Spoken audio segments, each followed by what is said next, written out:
नमस्कार, मैं खुशी और आप देख रहे हैं अपना राष्ट्रीय न्यूज। आइए नजर डालते हैं आज की बड़ी खबर पर। मोदी 3.0 में किससे मिलेगा कौन सा मंत्रालय? आज एनडीए की बैठक में लगेगी मुहर। नरेंद्र मोदी रविवार 9 जून को तीसरी बार पीएम पद की शपथ लेंगे। पीएम मोदी के लगातार तीसरी बार शपथ लेने से पहले राष्ट्रीय जनतांत्रिक गठबंधन के नवनिर्वाचित सांसद कैबिनेट मंत्रियों की सूची को अंतिम रूप देने के लिए आज अहम बैठक होगी, जिसमें तय होगा कि कौन कौन मंत्री पद की शपथ लेगा। रविवार की शाम 7:15 बजे पीएम मोदी और उनकी नई कैबिनेट के सदस्यों का शपथ समारोह राष्ट्रपति भवन में आयोजित किया गया है। बता दें कि कांग्रेस के दिग्गज नेता जवाहरलाल नेहरू के बाद पीएम मोदी दूसरे ऐसे प्रधानमंत्री होंगे जो तीसरी बार पीएम पद की शपथ लेंगे।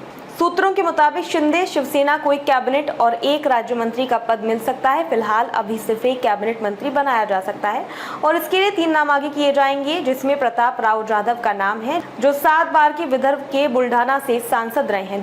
दूसरा नाम श्रीरंग बारने का है, जो तीसरी बार पश्चिम महाराष्ट्र मावल से जीते हैं। तीसरा नाम संदीपन भुमरे का है, जो पहली बार औरंगाबाद से जीते मराठवाड़ा से आते हैं। एनसीपी अजीत के एक सांसद को मंत्री पद मिल सकता है, जिसमें प्रफुल्ल पटेल का नाम सामने आ रहा है, जो राज्यसभा से सांसद हैं। लोकसभा चुनाव 2024 में बीजेपी ने 240 सीटें जीती, लेकिन बहुमत के आंकड़ों से 32 सीटें पीछे रह गई। अब चुनाव में बहुमत से दूर भाजपा 4 सहयोगियों के समर्थन से एनडीए गठबंधन की सरकार बनाने जा रही है। वह 4 प्रमुख पार्टियां हैं। एन चंद्रबाबू नायडू की टीडीपी, जिसने 16 सीटें जीती है, नीतीश कुमार की जेडीयू, जिसने 12 सीटें जीती हैं, एकनाथ शिंदे की शिवसेना, जिसने 7 सीटें जीती हैं, और चिराग पासवान की लोक जनशक्ति पार्टी रामविलास, जिसने 5 सीटों पर जीत दर्ज की है।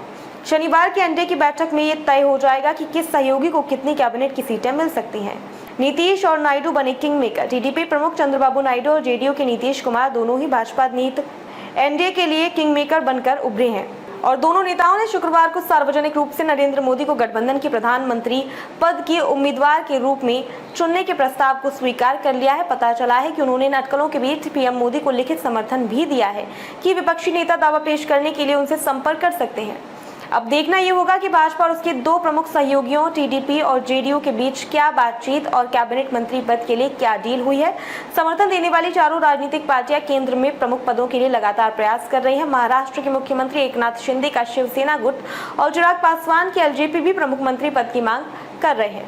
इस बीच इंडिया गठबंधन ने इस बार के लोकसभा चुनाव में भाजपा को कड़ी चुनौती दी है और सभी एग्जिट पोल को खारिज कर शानदार जीत हासिल की है।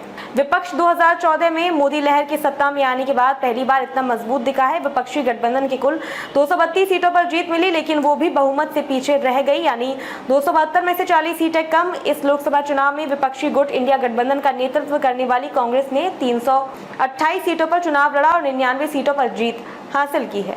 खबरों में अब तक के लिए बस इतना ही। फिर होगी आपसे मुलाकात, तब तक के लिए बने रहिए अपना राष्ट्रीय न्यूज पर।